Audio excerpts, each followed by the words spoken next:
morning? I would say I was pretty close. It was kind of a game time decision.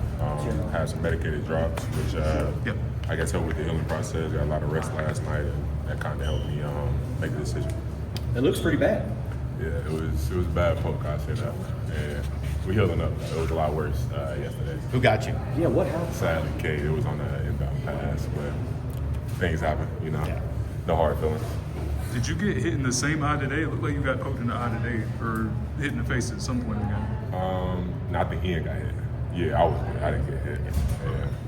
So was there a point in the second half after the first three or the second three where you kind of felt like it might be kind of your half or your game at that point? Is that I would say it kind of started in practice. I was uber confident, just going into getting my reps in practice, and during the game-like reps that we usually have whenever we're competing, just having the confidence of being ready to knock it down and whenever. I think that kind of carried over into the game.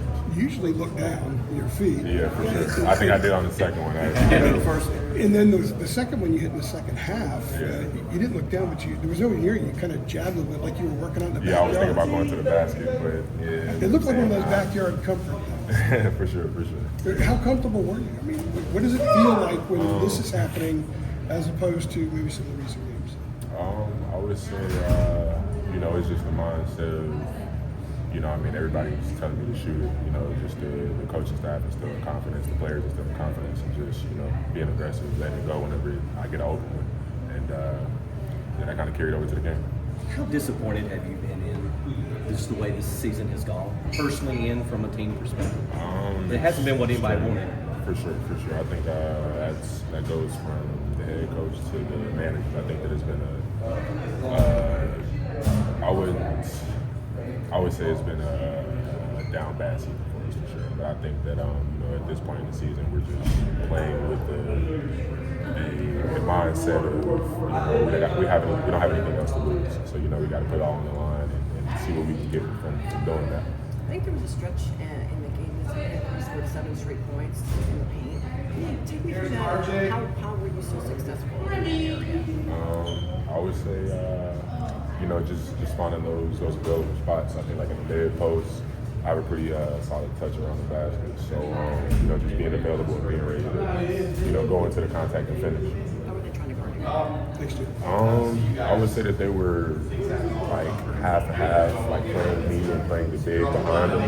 So I think I took advantage of that. I took a dribble to see if he would go towards the big or play towards me, and he ended up staying towards the big. So I took advantage of it. So you had to move space. Yeah.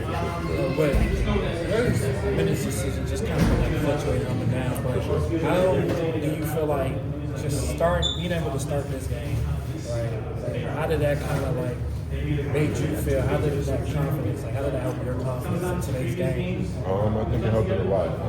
I would say it gave me the mindset of, with us like playing with, we have nothing else to lose. Like with that mindset, I think that helped me, come out with a little bit of smoke, a little bit of fire, and I think the team fed off that, and the other players fed off that. Do you think it's time to sort of just scrap the 4-guard lineup? Keep you at the 4 and move Ian to the 3. You see what I'm saying? Do you think it's been proven that you just sort of need to get rid of it? Your personal opinion. Me personally, I think that's a very beneficial lineup, just size-wise. But I think that as far as playing in transition, it's a little bit more trust as far as the guards, getting it and taking it coast to coast, or making those type of plays. So I think that for me, I just have to build more trust with the staff so that lineup is more feasible, I guess. The lineup with you in it? Yeah. Okay. Jae'Lyn, what were you talking to those Syracuse fans about after the first 3 you made? Looked like you were backpedaling. You said something to them in the first half. I believe it was. I think he said don't shoot it, or he said shoot it, because I think I jabbed and I pulled back, thought about it, and I was like, all right, you don't gotta tell me twice. I let it go and went in. And I guess for yourself personally, you did have some stretches this year where maybe in the second half of games, didn't get in and things like that. Just What have you in the last few weeks maybe been telling yourself?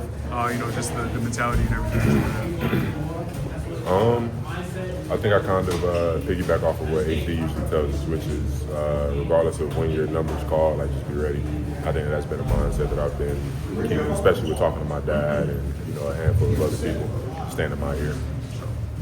How much pain are you in? Looking around, it's definitely painful, but there's been a lot of head movement rather than eye movement today. But I think that give it another day, I'll be Like LeBron thing, shoot to the goal in the middle. Didn't LeBron say that one time? right. That's really what it was. In warm-ups and shoot-arounds, that was all I was really testing out. If I could really line it up and get it there. I think after I made the adjustment in warm-ups, it was pretty good. Pretty on line. Appreciate y'all.